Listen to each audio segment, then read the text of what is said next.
Good morning and welcome to the First Unitarian Church of Salt Lake City. I am the Reverend Monica Dobbins, the assistant minister of this church, and I extend a special greeting to our visitors today. Whoever you are, wherever you are, and whatever you bring with you, you are our honored guest.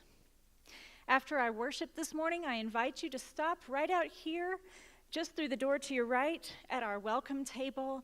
Let us get to know you a little better, and let us help you get to know us. Our opening words this morning are from Unitarian minister Reverend Ethelred Brown, who founded the Harlem Community Church in 1920.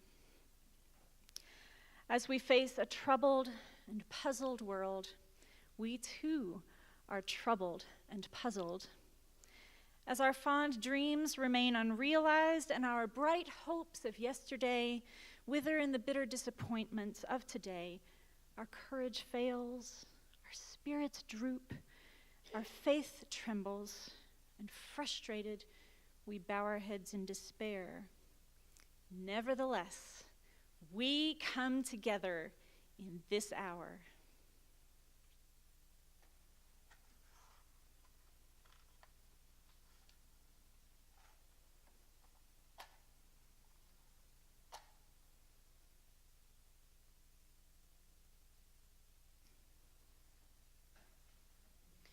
As we pray for peace in our time, may we ourselves be at peace with the world, with ourselves, and with each other.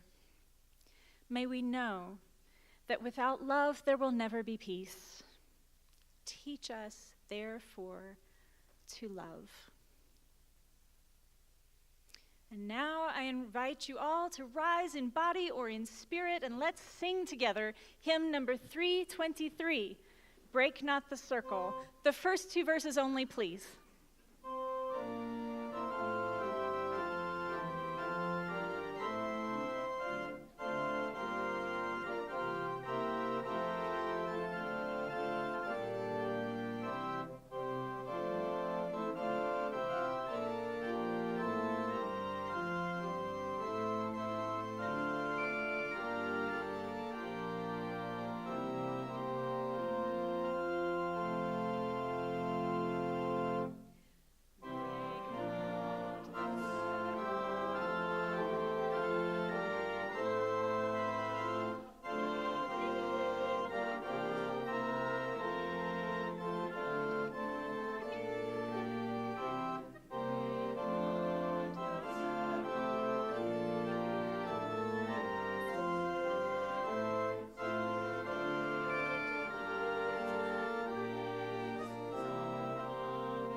Our meditation and our reading this morning will be given by our ministerial intern, Linda Garlick.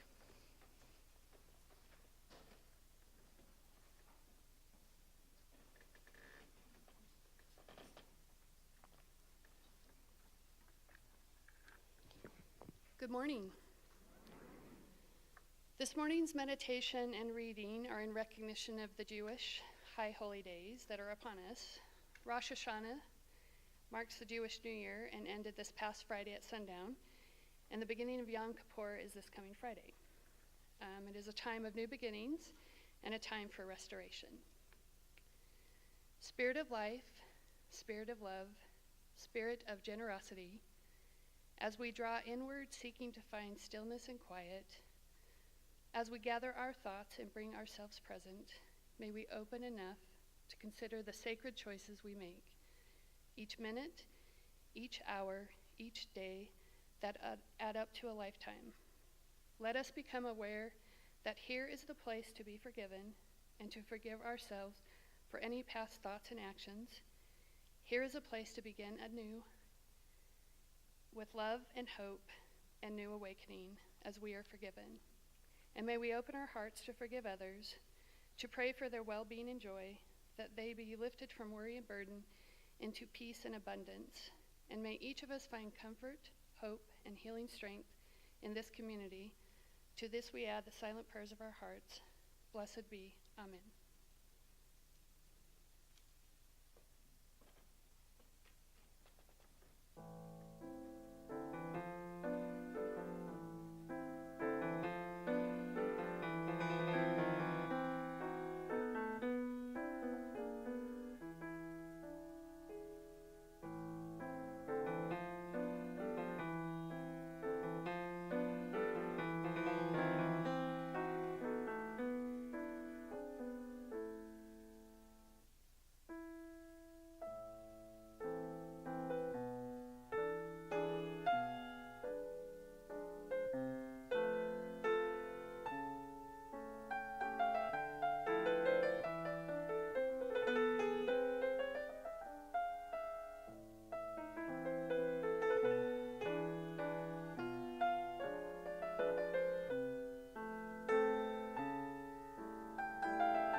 So this morning's reading is by Victoria E. Safford, entitled That One.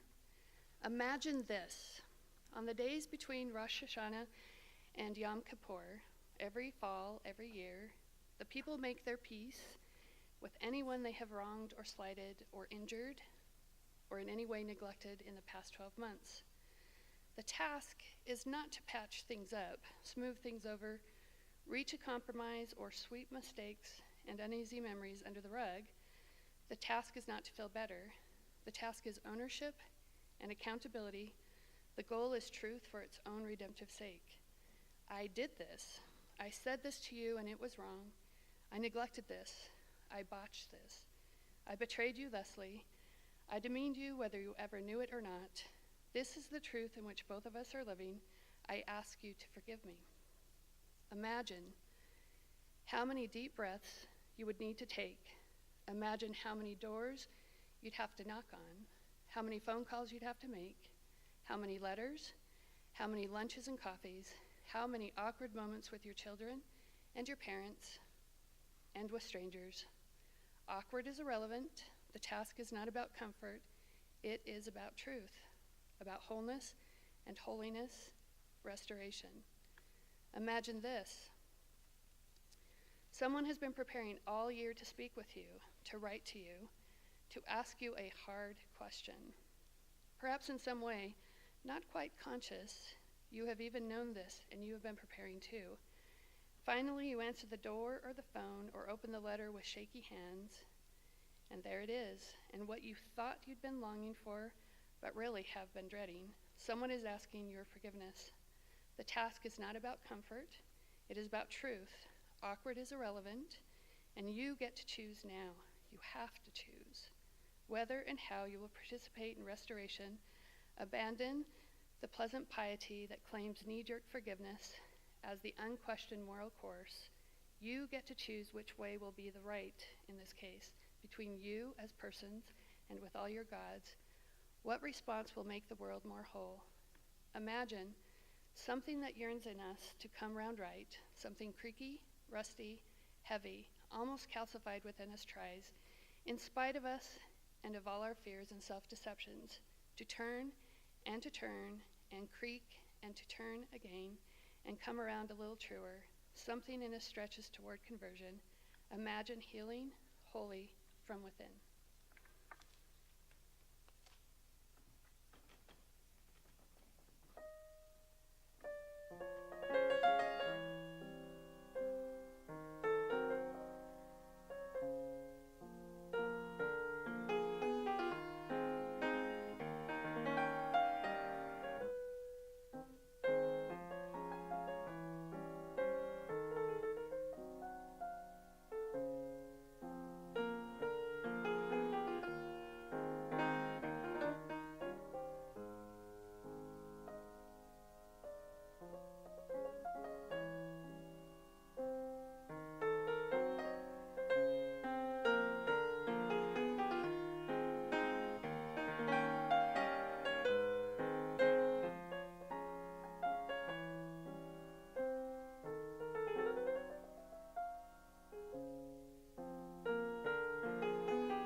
it's a lovely chilly morning, and I'm so glad to see you here all bundled up.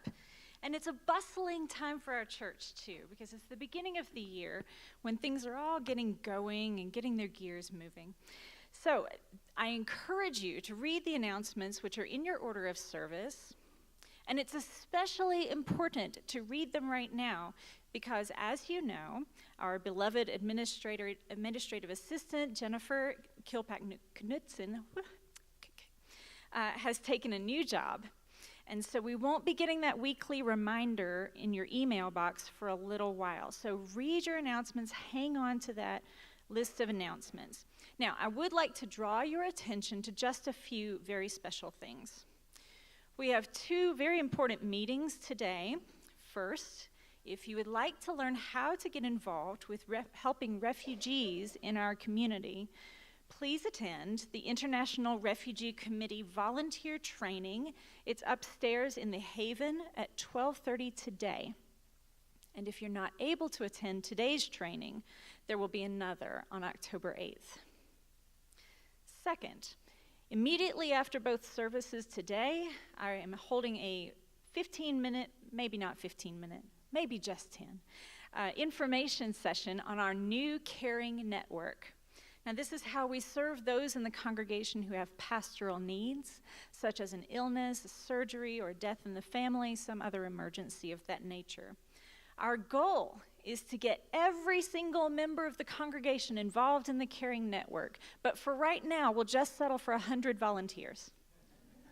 Now, if you want to know why we need 100 people, just stay for a few minutes after worship, and we'll make sure there's enough coffee for you. And finally, I'd like to say just a word about religious education for adults. We've got an exciting lineup planned for this fall, including Reverend Tom will present a class on aging and spirituality. I will be presenting Building Your Own Theology, which has been offered here before. The environmental ministry will present a class called The Climate Crisis. And we will also have a UU orientation for people who are new to the faith or curious about it, or if you simply forgot what you're doing here, please come to UU orientation. We'll have sign-ups and information at the religious education table, which is right out here in Elliott Hall. And now, as the offering baskets come around and we make our financial contributions to the work of this church, let us greet one another as friends and welcome those whose faces are new.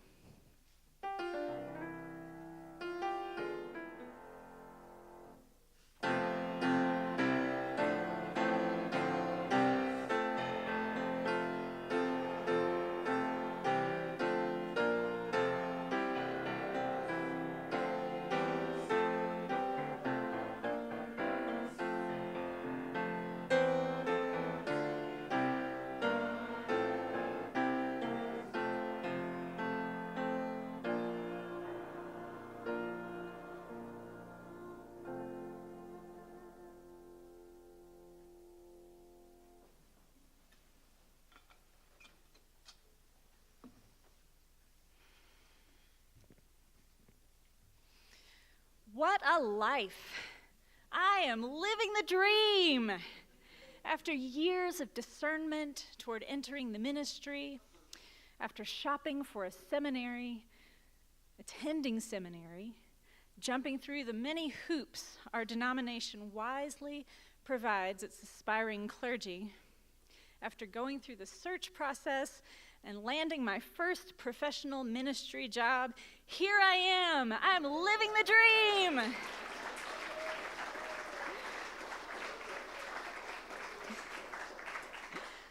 But this was never about just getting a job.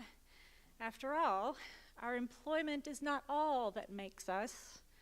We are not merely defined by what we do or by what we make, but by the sum of our lives. How we grow and change, how we touch the lives of others, and how we are remembered. Being employed again after 3 years of graduate school has given me a new opportunity to make decisions about the kind of life I want to lead. about the way I want to walk through this world. While living in the suburbs of my hometown of Birmingham, I dreamed of how I could adjust my life to reduce my environmental impact. I dreamed about living downtown in an apartment from which I could walk to work, taking public transportation, maybe even giving up my car, drinking fewer sodas and eating less junk food, enrolling my child in a neighborhood school. I dreamed of living in a place that would make it easier to buy local and use less. And these things were hard for me to achieve in Birmingham. The modern South was built alongside the interstate highway system, helping enshrine housing and development patterns that made cars necessary. In the suburbs, it's hard for small, locally owned businesses to compete against chain stores in easily accessible shopping centers with vast parking lots. I used to have to drive a long way to get a decent cup of local coffee. But here in Salt Lake City, I now have many of the things I dreamed of.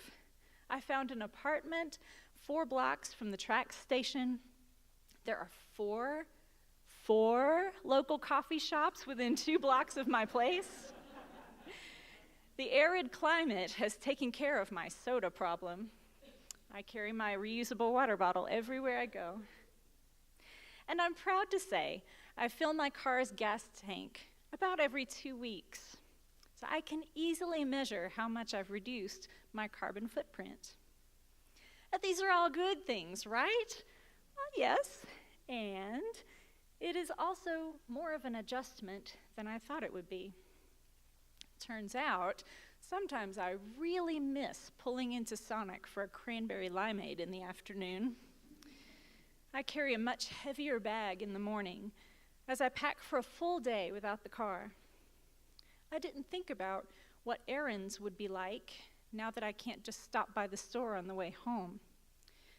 Sharing a car means saving up errands for the weekend and doing without whatever I forgot to pick up while I was out. And don't get me started on the weekly ballet of who gets to use the car when. There are inconveniences in the world I imagined, new paths to figure out, and also new heartbreaks. When I moved to Salt Lake City, people told me that this was a white city, much whiter than my hometown of Birmingham. What I have discovered since I moved here is it is not a white city. Rather, it is a segregated city. In my neighborhood, there is locally roasted coffee, locally brewed beer, local art, local tattoos, and relatively few local people of color. At first, it made me sad, yet another thing I hadn't realized I would have to give up in order to live close enough to work and school to lighten my environmental footprint. Another sacrifice I hadn't accounted for. Then I took my first shopping trip to the nearest Target, which happened to be over on 3rd West. And as I drove past nightclubs and restaurants representing every conceivable ethnicity and looked around at those who were shopping in the aisles next to me and checking out my purchases, I realized, oh, here are the people of color. The shopping crowd at Target that Friday afternoon was as ethnically diverse as any city I've ever traveled to. The reasons that the diversity appears on 3rd West instead of in my neighborhood is as easy to guess as it would be in any city. Cities tend to segregate themselves, protecting white supremacy even as their city leaders and citizens cry loudly about their desire for justice. So, as I walked the track station in the morning, sometimes I wonder, what was more important to me to begin with? Reducing my carbon footprint or living in a diverse society? How much would I pay in gasoline in order to live in a more diverse neighborhood? How do I live when the guiding principles of my life seem to be in conflict. Sometimes we talk as though we can someday achieve a life of absolute merit in which we can eliminate all of the suffering and injustice from our lives. Once in a while, we even let ourselves think we've achieved it. But it's an illusion. The injustices of the world do not exist on a continuum, but rather in tangled webs. Now, in my college days, and perhaps in yours too, we used to hash out these sorts of moral dilemmas on the back porch with a six-pack of cheap beer and half a semester of philosophy in our brains. But now, they are the decisions we have to make in real time. Case in point, what should we think about Antifa, the loose organization of anti-fascist activists, often accused of agitating at protest events with public violence? Or, in a cruder form, currently making the rounds on social media, is it okay to punch a Nazi? Now, some of my ministerial colleagues actually preached that sermon this summer after a video circulated featuring a young African-American man who runs up to white nationalist Richard Spencer during a television interview and socks him in the face. Now, as we swallow our schadenfreude, some of us might ask, didn't we go after the Nazis once already? Didn't the world decide that Nazism must be crushed and never allowed to return? Wasn't it worth going to war over? And on a deeper level, we must wrestle with the ancient question, is it ever okay to engage in violence if we believe it serves a higher purpose? There's a part of me that grudgingly admits that very little advance in human rights over the course of many centuries has actually been accomplished without any violence at all. When power is imbalanced, the only way to achieve equity is for the side that holds the power to give it up. As Frederick Douglass said, power concedes nothing without a demand. It never has and it never will. Can it be that Antifa is making a demand in the name of peace and justice? And yet, the love I feel for God and my fellow humans compels me to say, violence is never the answer. And anyway, so much has been gained by nonviolent strategies in the 20th century, it feels to me like a moral imperative to continue to use nonviolence in the 21st. Now, it is not my intention to seek an answer to this dilemma today at all. In fact, that's my point. Every day we are faced with tangled and twisted moral challenges to which there are no satisfying solutions, yet from which we cannot turn away without sustaining moral injury. These challenges are known to philosophers as wicked problems.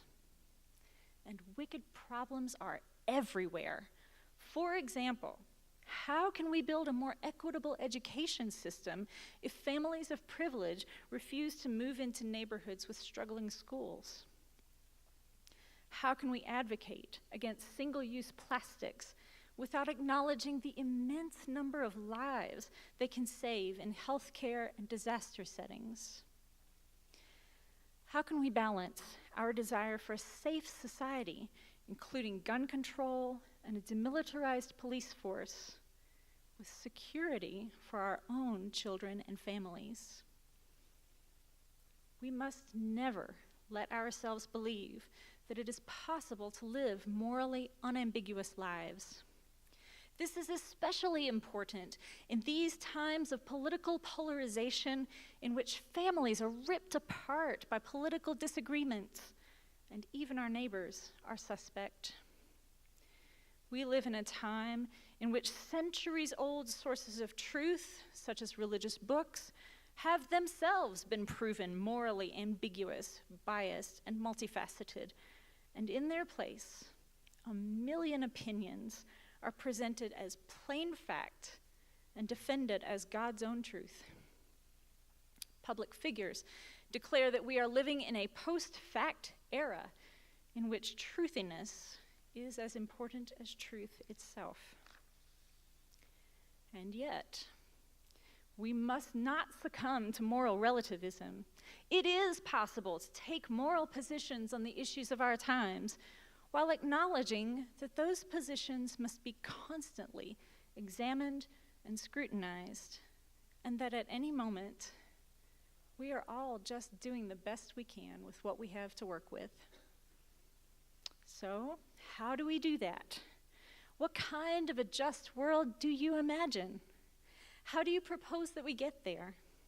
And what will we have to give up, individually and collectively, to make that world real? This morning I offer to you 3 spiritual practices that help us make sense of wicked problems and settle down into moral positions that are principled, yet not inflexible. The 3 practices are humility, curiosity, and relationship. Let's unpack humility first. Information comes to us these days not in waves, but in tsunamis. And it's not just bad news, it's confusing news. Suddenly it seems everyone's an expert. But the truth is that too often we take positions, the implications of which we cannot fully understand. For example, I am neither an economist nor a health policy expert. So how can I truly know the economic implications of the Affordable Care Act on the nation's small businesses? Yet I've advocated publicly for the ACA. At some level, I know that my advocacy comes not from any real policy understanding, but from my experience of buying insurance for my family on the healthcare exchange. So when I'm confronted by someone who is being genuinely hurt by the impact of the ACA on their business, my first instinct is to take it personally. But when I practice humility, I realize I cannot possibly know the business owner's position, nor even really the middle ground of facts and figures. I have no option but to stop, listen, believe them, and then find a way forward together. I'm reminded of the words of the physicist Niels Bohr, who said that the opposite of a great truth is not a falsehood. The opposite of a great truth is another great truth. Even if we spend our lives in the pursuit of knowledge, we will never learn it all, and we will miss the great truths of one another's experience, the experiences no one life can contain. When faced with the real limits of our own capacity for knowledge, there is no shame in admitting we don't know. Simply to be willing to say, I don't know, takes humility. For me, that's cause for rejoicing. What freedom we have when we don't have to be an expert on everything. When we are freed from that burden, then we can make space for curiosity. My favorite way of thinking about curiosity comes from Vietnamese teacher Thich Nhat Hanh, who invites his followers to make a habit of asking, "Are you sure?" The practice of "are you sure" invites us to notice mindfully when we are making decisions based on our limited knowledge and experience, and check in to see if our preconceptions are really correct or if there are other possibilities. It dovetails so well with the Unitarian Universalist principle of engaging in a free and responsible search for truth and meaning. At the moment at which we stop searching, when we think we have arrived, we are no longer being responsible. The question, "Are you sure?" is a lamp that lights new paths we might not have noticed before, new ways of looking at old things, and it keeps us searching. And finally, as we make decisions with humility and curiosity, which way shall we go? We know that sometimes we will be called upon to make decisions that require courage and to take positions that are unpopular. That requires real conviction. Yet we have also committed to remaining open and flexible. Let us also then commit to moving in the direction of real relationship. Rather than choosing a party line that prioritizes party over people, let us be in communion with the people around us, the people who live in our neighborhoods and in our city, and take time to develop real experiences with them. My friend and professor Mark Morrison Reed gave an astounding speech a few years back at the 50th anniversary of the march across the Edmund Pettus Bridge in Selma, Alabama. He spoke with tears in his eyes of white men and women who had marched across that bridge with their African American neighbors in 1965, yet were recalcitrant about making lasting change for the cause of racial justice until their own children brought home non-white spouses, until their biracial grandchildren sat on their knees, until their new family members talked about being stopped by police or turned down for loans or jobs. Then it was personal. They had marched across the bridge all those years ago because it was the right thing to do. But it wasn't until the issue came into their own homes that they did the right thing because their lives were on the line. Look around you. Yes, here in this room, but also in the many varied rooms of your life. Do you only see people who are just like you, who think like you, talk like you, have experiences and opinions just like your own? Be curious. Ask why. Be humble. Go to places where you are the stranger, the minority, the alien, and be in relationship with people who have something to teach you. This is my dream for Salt Lake City, for our beloved church, for my own wild and precious life, and for yours. Amen.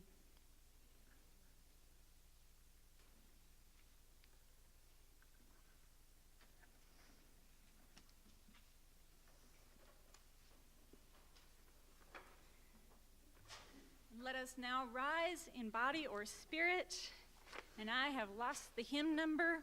Wouldn't you know it?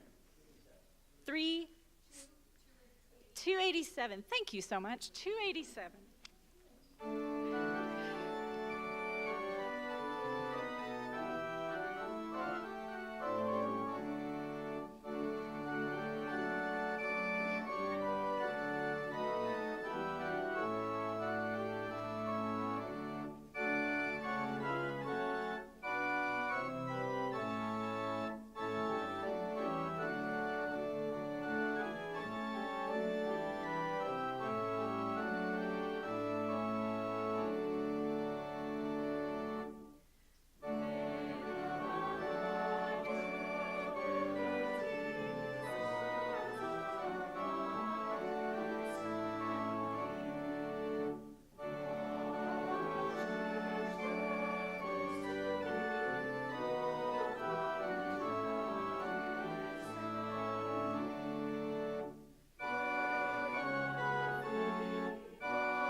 May we go forth from this place to create the world we dream about, to make those dreams come true in humility, with curiosity, and in relationship with the whole of creation, awake to the truth of the dignity of every human person.